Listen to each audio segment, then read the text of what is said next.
పేదవాడి పక్షాన నిలబడతాం, ప్రజా గొంతుకై నినదిస్తాం. వాయిస్ ఆఫ్ వాయిస్లెస్, తెలుగువారి మనస్సాక్షి సాక్షి టీవీ. సాక్షి టీవీ ప్రసారాల కోసం మీ స్థానిక కేబుల్ ఆపరేటర్ను వెంటనే సంప్రదించండి. ఇప్పుడు నరసయ్య తాత పూర్తి పేరేంటి? నీల నరసింహ. నీల నరసింహ.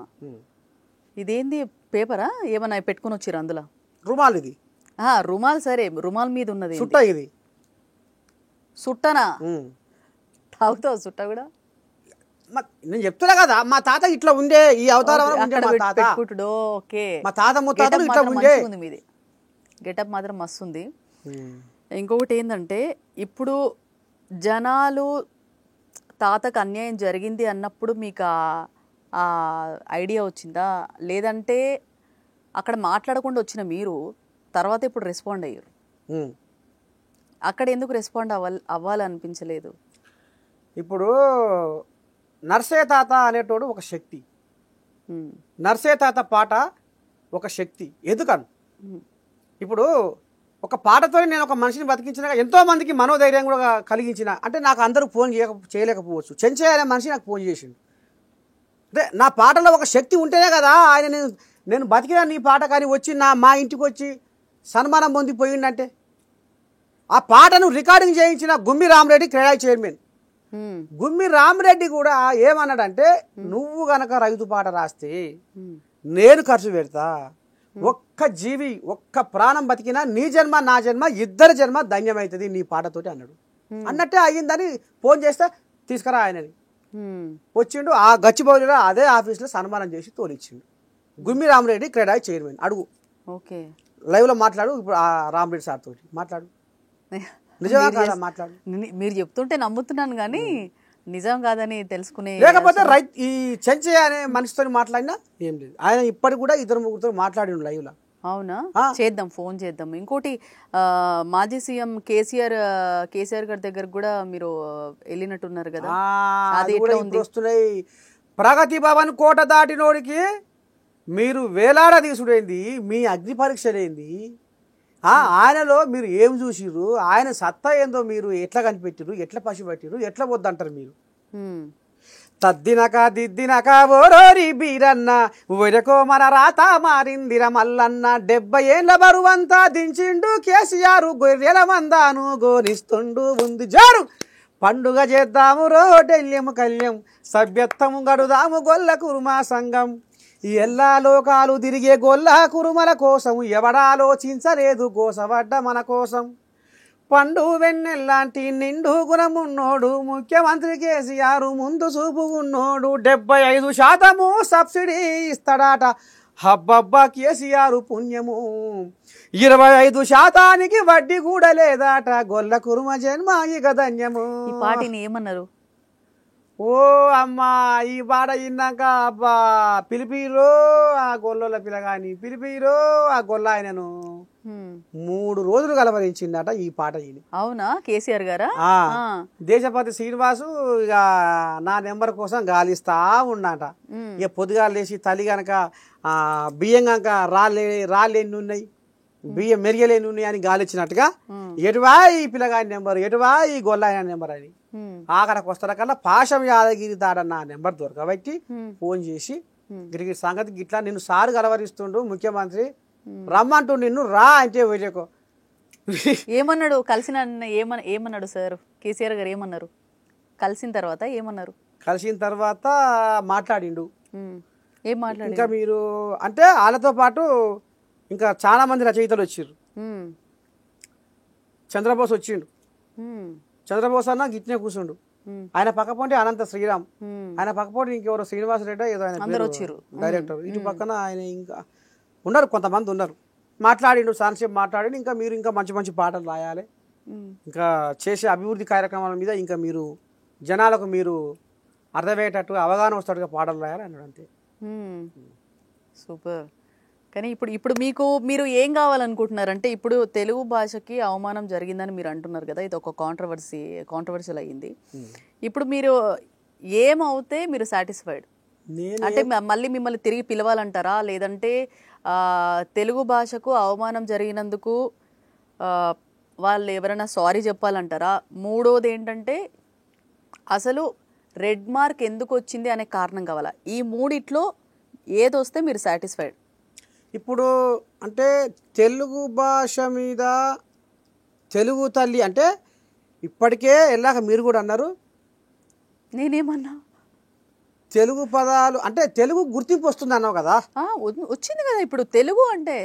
తెలుగుకు గుర్తింపు వస్తున్న ఇప్పుడు ఈ రోజుల్లో ఇప్పటికి కూడా కొన్ని సర్కారు ఆఫీసులల్లా ఇంగ్లీషే మాట్లాడుతారు, నేను చూసిన.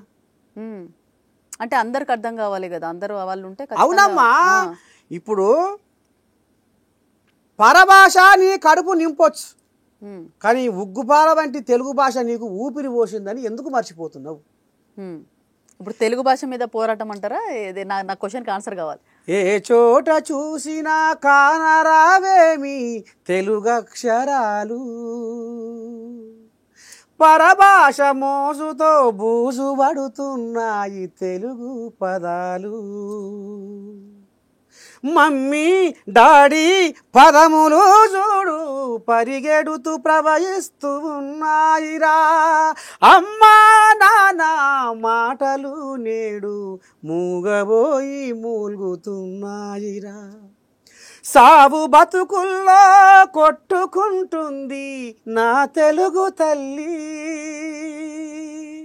గావు కేకలతోటి మొత్తుకుంటుంది నా తెలుగు తల్లి,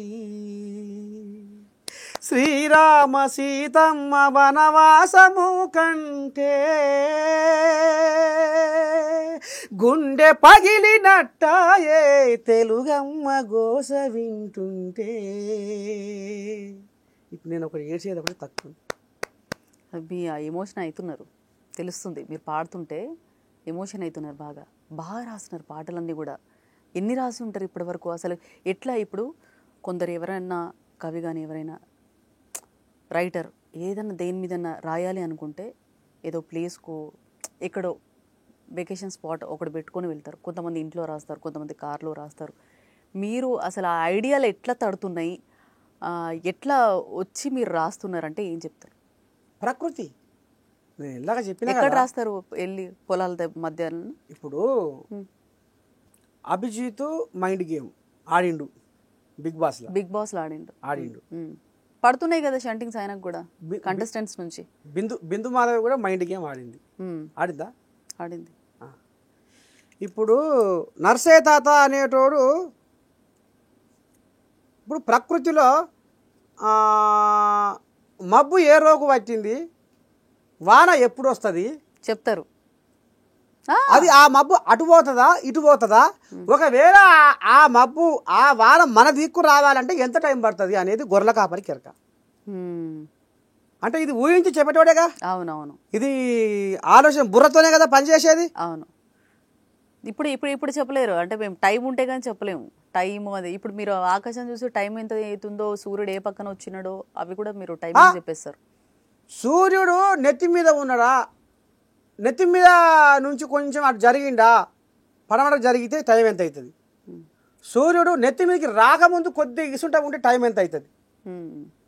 సూర్యుడు ఎర్రగా కొండ కోనలు నడమ పొడుస్తుంటే అప్పుడు ఎంత టైం అవుతుంది? సాయంత్రం అవుతుంది, పొద్దుగాల పూట అంటున్నాను. పొద్దుగాల పూట మళ్ళా పొద్దుగా మళ్ళా అదే సూర్యుడు ఎర్రగా మారినప్పుడు మళ్ళీ అప్పుడు అంటే ఇదంతా ప్రకృతిలో ఏండ్ల పడంతరం ప్రకృతితో సోపత్ చేసినోడు గొర్రెల కాపరి. ఇవాళ అంతెందుకు, ఇవాళ అనేక రకాల చెట్లు ఉంటాయి ప్రకృతిలో. అవును. ఏ రోగానికి ఇప్పుడు నాటు వైద్యం అంటారు. ఏ రోగానికి ఏ చెట్టుతోని మందు తెలుసు మీకు? తెలుసు. సూపర్ అసలు. ఇప్పుడు ఇప్పుడు మేము పోతుంటాం, గింత మాకు కింద పడతాం, ఓ దొంగ గొర్రె పోయి శన పడుతుంది, అని కూత పెడతాం, అయినా మళ్ళది అది. ప్రకృతిలో నివసించే ప్రాణులు ఎన్నో, ప్రతి జీవి తన పొట్ట కొరకే తిప్పల పడుతుంది. అది ఎంతసేపటికి కడుపు నింపుకోవడానికే ఏడ మెయ్యాలి, ఏడ తినాలి, ఏడ పోయాలి అంటే అది ఎనుమికలు దునికిపోయి శేల పడుతుంది. అప్పుడు నేనేం చేయాలి, అదే ఎరువు మీకు దునికి దాన్ని మలుపుకురావాలి, లేకపోతే ఆడు ఊకోడు చేయనోడు తిడతాడు. మరి అప్పుడు ఏమైంది, పుసుకున్న చెప్పోజారో కారోజారో కైటోజారో కింద పడతాం. అక్కడ రాళ్ళు రప్పలు కంప ముళ్ళు గుచ్చుకుంటాయి, రాళ్ళు గుచ్చుకుంటాయి. అప్పుడు ఏం చేస్తాడు, అప్పుడు పక్కపుంటి ఏది దీనికి కావాల్సిన షర్ట్ ఏంది అని ఆకు దెంప నలువ పుండు మీద పోయా దాని రసం. మరి ఇదంతా మాకు ఎరుకున్న మాటే కదా, ఎరుకున్నదే కదా మాకు. ఇప్పుడు ట్రావెల్ ఇంతకంటే అంటే ప్రకృతి కంటే గొప్ప వాళ్ళు, ప్రకృతితోని సోపతి చేసిన వాళ్ళకంటే గొప్ప వాళ్ళు, ప్రకృతితోని సోపతి చేసి గొర్రెల కాసిన వాళ్ళు రాజ్యాలేనిర్రు. గొర్రెల కాసిన కాళిదాసు భారతదేశంలో సంస్కృతంలో గొప్ప పండితుడు అయ్యిండు. ఎట్లా అయ్యిండు, అది ప్రకృతి. అమ్మవారు ఇవాళ నరసేతతో ఈ అవతారంలో ఇవాళ పోయి జనాలకు పోయి సేవ చేస్తుందంటే, బంజారా హిల్స్లో పెద్దమ్మ తల్లిని ఊరగొడితే నేను నరసేత ముందు పడి ఆ బండారం అంతా బయట గుంజుకొచ్చి ఇచ్చేస్తే సరే, వాళ్ళు వీళ్ళు కొంతమంది వచ్చారు. అయినా నేను అక్కడ ఆ గుడి బాధితులకు నేను మాట ఇచ్చిన, అమ్మవారి గుడిని కూడగొట్టారు, అమ్మవారి విగ్రహాన్ని ఎత్తుకపోయారు, అమ్మవారి ఇక్కడనే ఉంది ఎక్కడ పోలే, అమ్మవారి శాంతి కోసం మీరు బోనాలు తీసుకురాలి. తల్లి టెంపులే కదా మీరు మాట్లాడుతున్నారు, బంజారా హిల్స్ పెద్దమ్మ టెంపుల్. 100 మంది పోలీసులు అడ్డం పడ్డా, 100 మంది పోలీసులు అడ్డం పడ్డా ముందు నిలబడి బోనాలు పెట్టించిన. ఎక్కడిది శక్తి, అమ్మవారిది. ఈ శక్తి ఎడికెళ్ళి వచ్చింది, ప్రకృతికి వెళ్ళి వచ్చింది, ప్రకృతి నేర్పింది. సూపర్. అసలు అంటే ఇన్ని